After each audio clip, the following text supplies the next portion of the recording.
माझ्या दौंड शहरामध्ये आणि तालुक्यामध्ये काम करणारे मनसेचे सर्व सन्माननीय पदाधिकारी, कार्यकर्ते, बंधू भगिनी आणि माझ्या तरुण मित्रांनो, मनसेचे प्रमुख राजसाहेब ठाकरेंनी मधल्या काळामध्ये पाडव्याच्या दिवशी एक सभा घेतलेली होती दरवर्षीच्या प्रथेप्रमाणे, आणि त्यामध्ये त्यांनी बिनशर्त पाठिंबा महायुतीला दिला. म्हणजेच मोदी साहेबांना तिसऱ्यांदा पंतप्रधान करण्याच्या करता जे जे उमेदवार महाराष्ट्रामध्ये उभे आहेत त्या सर्वांना त्यांनी पाठिंबा दिला. त्याच्यानंतर ॲडव्होकेट सुधीर पाटेसकरांशी मी बोललो, बाकीच्या जिल्ह्यामध्ये काम करत असणाऱ्या मान्यवरांशी बोललो, आणि त्यात वागसकरजी होते, अनेक जण सहकारी होते. आणि तेव्हा पाटेसकरजी मला म्हणाले की दादा, तुम्ही जर 25 तारखेला मी इथं मीटिंग घेतलेली आहे, मी आणायच्या 25 तारखेला राहुल कुलांच्या बरोबर एक बैठक लावलेली होती, मीटिंग लावलेली होती, मेळावा लावलेला होता, आणि नंतर आठवले साहेबांची इथं सभा पण होती. माझ्या मुस्लिम बांधवांना, माझ्या ख्रिश्चन बांधवांना मला भेटायचं पण होतं, आणि काही माझ्या शहरातल्या प्रमुख मंडळींना. त्याच्यामुळं मी लगेच त्यांना हो म्हणून सांगितलं. आपण इथं उपस्थित राहिला त्याबद्दल मी सुरुवातीलाच आपल्या सगळ्यांचं मनापासून स्वागत करतो. मित्रांनो, ही निवडणूक देशाची निवडणूक आहे. बऱ्याचदा काही जण गावकी भावकीची निवडणूक समजून आरोप प्रत्यारोप करतात, जे आज सगळ्या चॅनलला आणि इतर चाललंय. मी फक्त देशाचे विकास पुरुष म्हणून गेल्या 10 वर्षामध्ये आपल्याला सगळ्यांना नरेंद्र भाई मोदींची ओळख झाली. त्यांनी ज्या प्रकारे काम केलेलं आहे, मग 370 कलम हटवण्याचं काम जम्मू काश्मीरचं असेल, 500 वर्ष श्रीराम यांचं मंदिर जिथं होतं तिथं रामलल्लाचं मंदिर उभं करण्याचा प्रश्न असेल, त्यामध्ये न्यायव्यवस्थेचा निर्णय सकारात्मक त्या मिळाला, आणि तो मिळाल्यानंतर कुठेही गडबड, कायदा सुव्यवस्था अडचणीत न येता, कुठेही वेडेवाकडे प्रकार न होता त्यांनी अतिशय चांगल्या प्रकारे ती जी काही निर्णय होतात ती सगळी प्रक्रिया हाताळली. आज जागतिक पातळीवर त्यांनी खूप मोठं भारताचं नाव नेलेलं आहे. भारताकडे बघण्याचा दृष्टिकोन जगाचा बदललेला आहे. जगामध्ये जर आपण कुठल्या देशाला भारताच्या बद्दल काही सहकार्याची अपेक्षा केली तर ताबडतोब आपल्याला रिस्पेक्ट तिथं दिला जातो. 80 कोटी जनतेला मोफत अन्नधान्य देण्याचा क्रांतिकारी निर्णय त्यांनी घेतलेला आहे.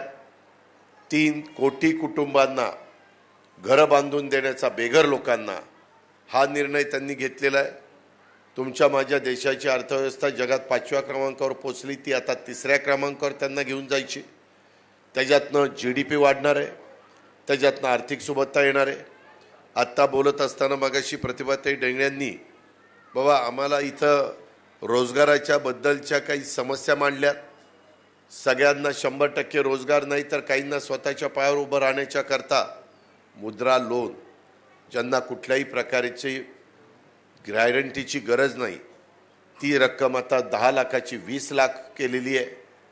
300 युनिट वीज वापरणाऱ्या माझ्या गरीब वर्गाला मोफत वीज देण्याचा निर्णय त्या ठिकाणी घेतलेला आहे. असे एवढे मोठ्या प्रमाणावर त्यांनी त्या ठिकाणी निर्णय घेतलेले आहेत. मग गॅस सिलेंडरच्या बद्दलचे असतील, माझ्या शेतकरी वर्गाच्या करता असतील, आपल्या इथं चांगल्या प्रकारचे भारतामध्ये महाराष्ट्रात हायवे म्हणजे नॅशनल हायवे करण्याच्या बद्दलचं, उत्तम रस्ते करण्याचं काम असेल, वंदे भारत ट्रेन सुरू करण्याचं काम असेल, विमानतळ डेव्हलप करण्याचं काम असेल, टर्मिनल उभी करण्याचं काम असेल, पोर्ट म्हणजे बंदरं ती डेव्हलप करण्याच्या संदर्भातलं काम असेल, जे जे उद्याच्या काळामध्ये भावी पिढीला गरजेचं आहे अशा अनेक गोष्टी अतिशय तर्फेनं, आक्रमकपणे, अतिशय मजबूतीनं देण्याचं काम, आणि प्रशासनावर पकड. शेवटी देशाचा किंवा राज्याचा कारभार चालवत असताना घेतलेल्या निर्णयाची अंमलबजावणी व्यवस्थितपणे होती का नाही, ह्याबद्दल प्रशासनावर पण नेतृत्वाची पकड असावी लागते. महिलांना आता पुढच्या 29च्या निवडणुकीमध्ये 33% आरक्षण लोकसभा, राज्यसभा, विधानसभा, विधान परिषदेमध्ये दिलेलं आहे. किती गोष्टी तुम्हाला मला सांगता येतील. ह्या सगळ्या गोष्टी पाहिल्यानंतर आपले मनसेचे प्रमुख राजसाहेब ठाकरेंनी पण निर्णय घेतला. त्यांनी कुठं मला इतक्या जागा द्या, तितक्या जागा द्या, मला MLCच्या जागा द्या, राज्यसभेच्या जागा द्या, लोकसभेच्या जागा द्या, अशा प्रकारची कुठलीही अपेक्षा न करता बिनशर्त पाठिंबा दिला. कारण आज खऱ्या अर्थाने 140 कोटी जनतेचा कारभार पुढे नेण्याच्या करता नरेंद्र मोदी साहेबांच्या शिवाय ह्या देशाला पर्याय नाही, हे राजसाहेब अतिशय स्पष्ट बोलणारे व्यक्ती आहे. अतिशय तडफेने स्वतःचा निर्णय देणारी व्यक्ती आहे. आणि मनसेचं एक कौतुक आहे की एकदा राजसाहेबांनी निर्णय दिला की तो आपल्याला अंतिम असा मानून हा त्यांचा कार्यकर्ता, हा त्यांचा सहकारी कामाला लागतो. हे आजपर्यंत महाराष्ट्राच्या राजकारणामध्ये आम्ही सगळ्यांनी त्या ठिकाणी बघितलेलं आहे. आणि म्हणून आता महायुतीचे उमेदवार या नात्याने सुनेत्रा पवार यांचं घड्याळाचं चिन्ह आहे, घड्याळाच्या शेजारचं बटन दाबण्याचं काम. ह्यावेळेस 3 मशीन येणार आहेत, पहिलं, दुसरं, तिसरं. पहिल्याच मशीनमध्ये वरनं 2 नंबरला आपलं घड्याळाचं चिन्ह आणि आपल्या उमेदवाराचं नाव आहे. ते बटन दाबलं तर ते मत खासदार म्हणून त्यांना मिळणार आहे. आणि ते खासदार झाले तर दिल्लीमध्ये मोदी साहेबांना पंतप्रधान करण्याच्या करता ते मत तिथं पोचणार आहे. आणि त्यांच्या वतीनं आपल्याला केंद्रातला कोट्यावधी रुपयाचा निधी आणायचा आहे. ॲडव्होकेट सुधीर पाटसकर माझ्या बारामतीचे आहेत. बारामती गेले काही वर्षामध्ये कशी डेव्हलप होतीये हे ते उघड्या डोळ्यांनी बघतायत. त्याच्यामध्ये फक्त हा राज्य सरकारचा निधी आहे. अजून केंद्र सरकारच्या निधीची जोड गेल्या 10 वर्षात बारामती, दौंड, पुरंदर, त्याच्यामध्ये इंदापूर, आमचं भोर, वेल्हा, मुळशी, खडकवासला ह्या भागाला मिळालं नाही. कारण विरोधी पक्षाचा खासदार गेल्यानंतर काही मर्यादा पडतात. माझ्या दौंडमध्ये देखील जंक्शन आहे महत्त्वाचं, तिथंही रेल्वेच्या संदर्भातले महत्त्वाचे प्रश्न आहेत, फ्लायओव्हरच्या संदर्भातले महत्त्वाचे प्रश्न आहेत, इतर वेगवेगळ्या प्रकारचे त्याच्या प्रश्नाची सोडवणूक करायची, त्याला निधीची गरज आहे. आज राज्याचा निधी तुम्हाला मिळतो, परंतु त्याच्या जोडीला केंद्राचा निधी मिळाला, जो स्वर्गीय गिरीश बापटांनी पुण्यामध्ये आणला. त्यामुळं पुण्यात मेट्रो सुरू झाली, त्यामुळं नदी सुधार कार्यक्रम करोडो रुपयाचा पुण्यात सुरू झाला, त्यामुळं कोट्यवधी रुपयाची पिण्याच्या पाण्याची योजना 7 दिवस 24 तास पाण्याची तिथं त्या ठिकाणी काम सुरू आहे. 90% काम पूर्ण झालेलं आहे. त्यामुळे तिथला टर्मिनल 500 कोटी रुपयाचा आपल्या विमानतळाचा नवीन झाला.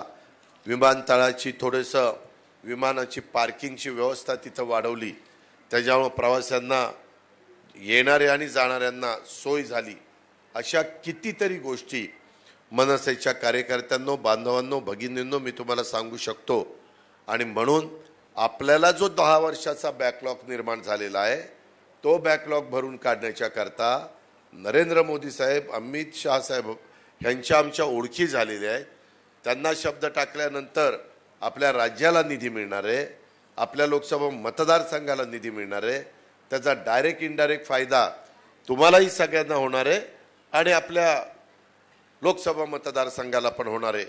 ह्याची खुणगाठ आपण मनाशी बाळगा आणि कुठेही जातीचा, पातीचा, नात्याचा, गोत्याचा विचार न करता सगळ्या जाती धर्माच्या लोकांना बरोबर घेऊन जाण्याचं काम जे मोदी साहेब करतायत, त्याला हातभार लावण्याचं काम, त्याला पाठिंबा देण्याचं काम आमच्या दौंडच्या मनसेच्या सर्व कार्यकर्त्यांनी करावं. कार्यकर्ता हा पक्षाचा कणा असतो, तो अतिशय महत्त्वाची भूमिका बजावत असतो. त्याचा उल्लेख आत्ता पाटसकर वकिलांनी केला किंवा माझ्या आधी बोलताना सचिन कुलते असतील, प्रतिभाताई डेंगळे असतील किंवा पोपटराव सूर्यवंशी असतील, यांनी पण त्या ठिकाणी केला. त्यामुळे आपण काळजी करू नका. आम्ही देखील जसं विकास पुरुष म्हणून मोदी साहेबांची ओळख आहे, तशी माझी देखील राज्यामध्ये विकासाचं काम करणारा एक कार्यकर्ता म्हणून ओळख आहे.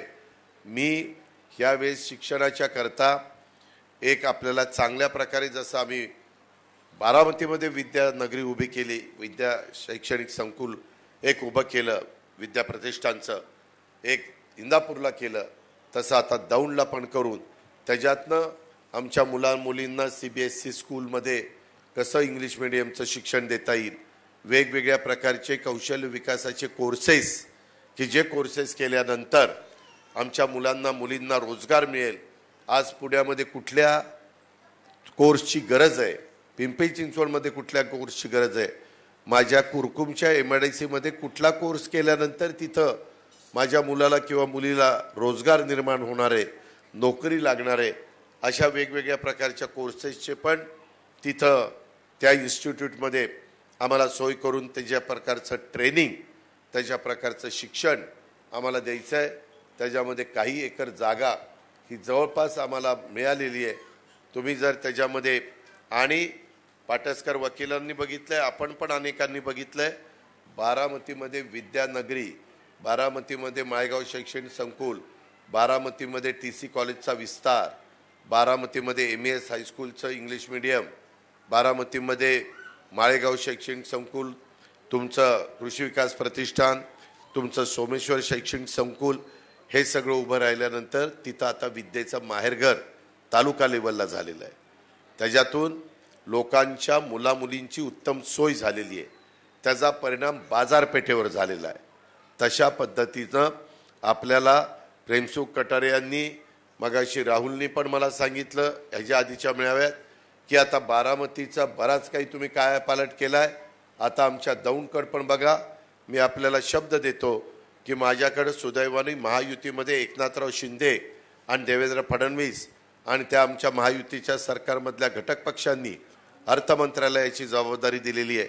त्याच्यावर दौंडमध्ये आमदार म्हणून आपापल्या परीनं राहुल कुल विकासाच्या करता निधी आणण्याचं काम करतात, परंतु त्याच्यात आणखीन भर टाकण्याचं काम मी केंद्राच्या मदतीनं आणि राज्याच्या मदतीनं ह्या शहराच्या, ह्या तालुक्याच्या सर्वांगीण विकासाच्या करता करीन.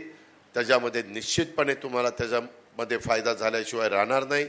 अशा प्रकारची ग्वाही, अशा प्रकारची खात्री मी आपल्या सर्व सहकाऱ्यांना देतो. आज 25 तारीख आहे, बघता बघता 30 तारीख येईल आणि त्याच्यानंतर 7 तारखेला सकाळी 7 ते संध्याकाळी 6 11 तासाचं मतदान आहे. उन्हाची तीव्रता फार आहे.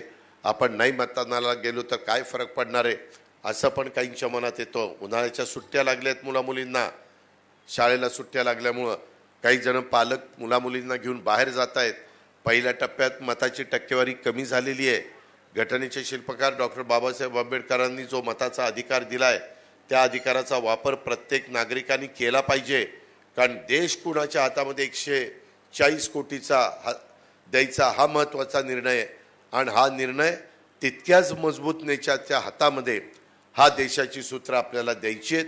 आणि त्याकरता आपण सगळ्यांनी ह्या महायुतीला सहकार्य जसं राजसाहेबांनी बिनशर्त केलं तसं त्यांच्या खालच्या टीमनी पण आम्हाला मदत करावी. सुधीरजी, आम्ही ही केलेली मदत विसरू शकणार नाही. आम्ही सार्वजनिक कामामध्ये पुढं आमची मदत जिथं लागेल तिथं आम्ही पण मनापासून मदत करायला तुम्हाला त्या ठिकाणी तयार राहू आहोत. अशा प्रकारची खात्री मी आपल्याला सगळ्यांना देतो. आज अतिशय, काल मला वाटतं सकाळी ठरलं आणि आज संध्याकाळी अजून मीटिंग झाली, म्हणजे बोलवली गेली. आपण लगेचच कार्यकर्ते आलात. आपण फार तुमच्या अध्यक्षांना रिस्पेक्ट देता, मान देता. त्यांचा शब्द तुम्हा मनसेच्या कार्यकर्त्यांच्या करता अंतिम असतो. मग जो काही निर्णय राजसाहेब ठाकरे घेतील त्याबद्दल तो तुम्हाला त्यांनी बोललेला शब्द हा तुमचा अंतिम असतो आणि त्या पद्धतीनं तुम्ही कामाला लागता. तशा पद्धतीनं महायुतीचे उमेदवार घड्याळाचं चित्र घेऊन सुनेत्रा पवार ज्या उभ्या आहेत त्यांना आपलं पवित्र, आपलं बहुमोल मत उद्याच्या 7 तारखेला देण्याच्या करता सगळ्या आया बहिणींनी आम्हाला साथ द्यावी. सगळ्या पुरुष मंडळींनी आणि युवा शक्तीने आम्हाला साथ द्यावी हीच आग्रहाची, नम्रतेची, कळकळीची विनंती करतो. आणि महिलांच्या करता रोजगाराच्या प्रतिबद्धते मगाशी जे काही सांगितलं ते करण्याच्या करता आम्ही वेगवेगळे उद्योग पण आणण्याचं काम निश्चितपणे करू. कारण केंद्राची शक्ती ही फार मोठी ताकद आहे, फार मोठी शक्ती आहे आणि त्याचा फायदा आपल्याला उचलता आलेला नाही आहे. तो फायदा उचलण्याचा पुरेपूर आपण त्या ठिकाणी प्रयत्न करूया हीच विनंती करतो आणि आपल्या सगळ्यांची रजा घेतो. जय हिंद, जय महाराष्ट्र.